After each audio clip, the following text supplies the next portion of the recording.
Hi, I'm Lola Garneau with the Community Intern Project at LTV, and I'm here today with Ethan Mitchell, the special education teacher at the East Hampton High School, and I have a few questions about the special education and life skills program for today.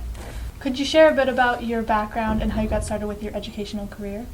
So I started off with my educational career over at Western New England College, and I knew I wanted to study math.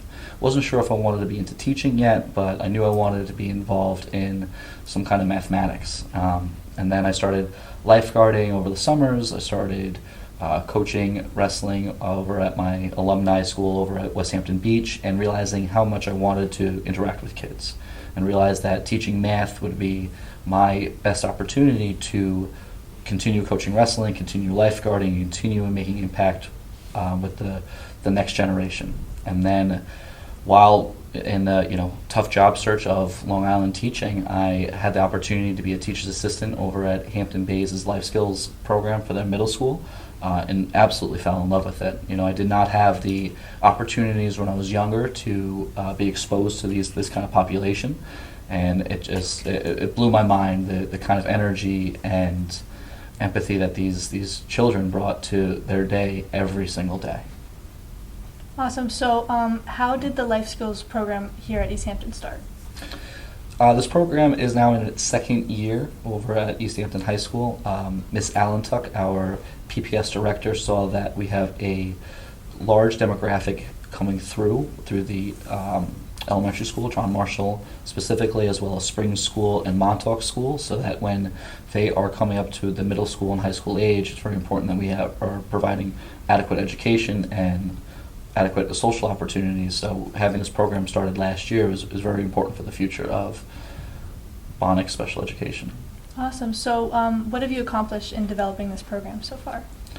One of the things I'm very proud of is the Coffee Life Skills Cafe that we've started off during the school day. The life skills students brew the coffee, set up coffee carts, and we end up sending out 3 coffee carts around the entire school, where they then have opportunities to go into classrooms with teachers inviting them in. They're interacting with the 15, 20, 30 students that are in that room, as well as practicing making cups of coffee, making change with the teacher, and handling that kind of interaction while other people are around as well. Mm-hmm. And above all, exposing themselves to different parts of the building that they don't necessarily go into academically, and especially students that may not see them in any of the opportunities that we do have. It's just another chance for them to be exposed.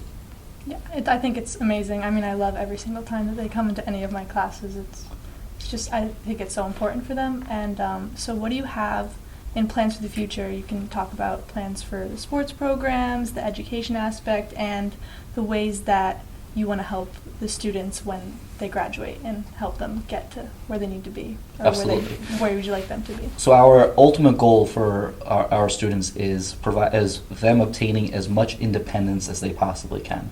Because after they lose the resources that they have that are provided at this school, many students in these programs don't have a lot of avenues to go into, and having it set up before they graduate, and not just the December before they graduate, 5 years before they graduate, and having an entire system in place for them to have an occupation or live on their own, or live in a home where they have assisted care, or live with their families, which we hope not to be able to have to burden onto completely. And especially sports-wise, is a great opportunity for them to be exposed to their fellow classmates, their peers. Last year we started with our unified basketball program, which combined our intellectually disabled students with our non-intellectually disabled students playing a sport against other schools comprised of the same kind of demographic. This year we were fortunate enough to start up unified bowling also, these are both Section 11 sanctioned sports. So just like my varsity wrestling team or the girls lacrosse team, they are all section sanctioned, meaning that we have professional refs there. We're paid coaches. We have practice times. We have uniforms. We have bus times. We go travel to and from these competitions as a team. We have debriefs after it, how it went well, what we want to improve on, what we want to change, everything. We've had the opportunity to have unified soccer combining with schools up on the east end of Long Island, comprising of Southampton, Hampton Bays, West Hampton, even up to Riverhead, and getting some awesome day trips that we are just combining the entire East End. I mean, a lot of the schools up island are very fortunate that they have such ginormous communities and such ginormous programs that it's been established for a long time. You know what I mean? And we had a opportunity to go upstate to play in the Glen Falls Special Olympics Falls Games, and we were comprised of Southampton students, Hampton Bays students, East Hampton students, because we couldn't provide enough athletes to make the 7-person team. So we have now created a team with the help of Brian Kennedy over at Southampton, the East End Inclusion Sports team, which is just awesome. And then as these kids graduate, we'll have an opportunity for them to also have sports after graduation. Golf is a tremendous game for them to be playing until their adulthood and everything, and we just have not had our adult special education yet. So once these kids graduate, we're hoping to have, monthly rounds of golf.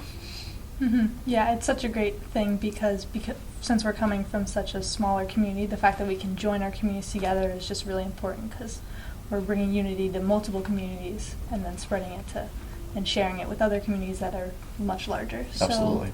So, can you just talk a little bit more about what you do with the Life Skills program, like what it entails? So it's a very diverse program. I mean, we have students that we're work on basic needs, about hygiene, putting their locker in order, doing simple tasks that some of us take for granted on every day, that we are almost an autopilot while we're doing. And while we have also students on the other end of it that can read at almost grade level, but are struggling with their mathematics. It's way below, and then their reading comprehension is a little tough there. It's very interesting how diverse every kid is, and even if they have the same diagnosis or so, they are tremendously different kids. We work on a lot of speech, we work on a lot of social skills, we work on basically everything that you would think would be a life skill. It's funny the amount of parents that I say, what I tell them what I do, and they're like, well, can my son be in that?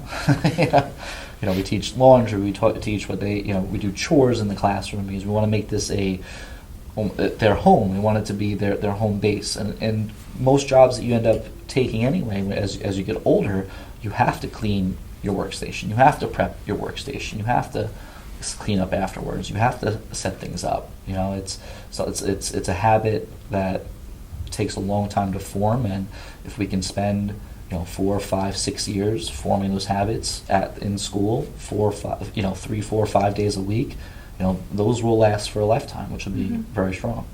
Could you share a little bit more about them going to the local supermarkets and their job? Yeah, so we have our older program now is being run by Jen Elfline, which was pretty much designed by a master teacher, Denise Klein, who retired 2 years ago. Is our School to Work program, where our students have the opportunity to go to local companies, local stores, local businesses, and intern with them.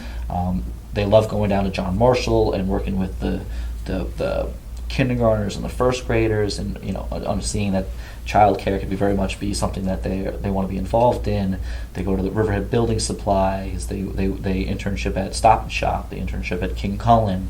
At IGA. It's amazing. And all the local businesses have been tremendous about it. Providing opportunities for them to intern there and understand what they would be doing as they graduate, and seeing what skills that they can learn.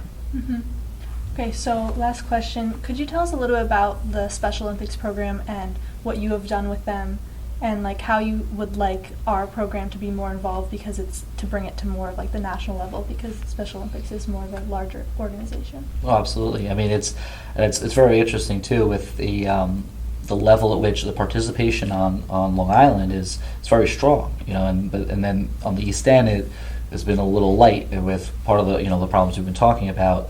We're part of the East End inclusion through sports together, but last year we started off with just our track and field events. We ran our 50, we ran 100, so we get our feet wet, get exposed to it, and the more distance we add to our competitions, the more opportunities we have to go to the national level, go to the state level. I mean, this past fall, Dominic Coronel played in Staten Island and qualified for the state games. Ended up taking third in his bracket at the New York State Special Olympics games, which was tremendous. In the future, I mean, we're just expanding onto new sports. For me, it was a huge learning process as well. I wasn't trained with every sport that they could do at Special Olympics. I have to be trained in. Mm-hmm. For me to be, I had to be trained to be coached into the track and field. I have to be trained to be coached if we do swimming. Trained to coach if we do powerlifting. Trained to be coached if we do cycling. Like every station has training for it that you have to have in order to input your athletes in there.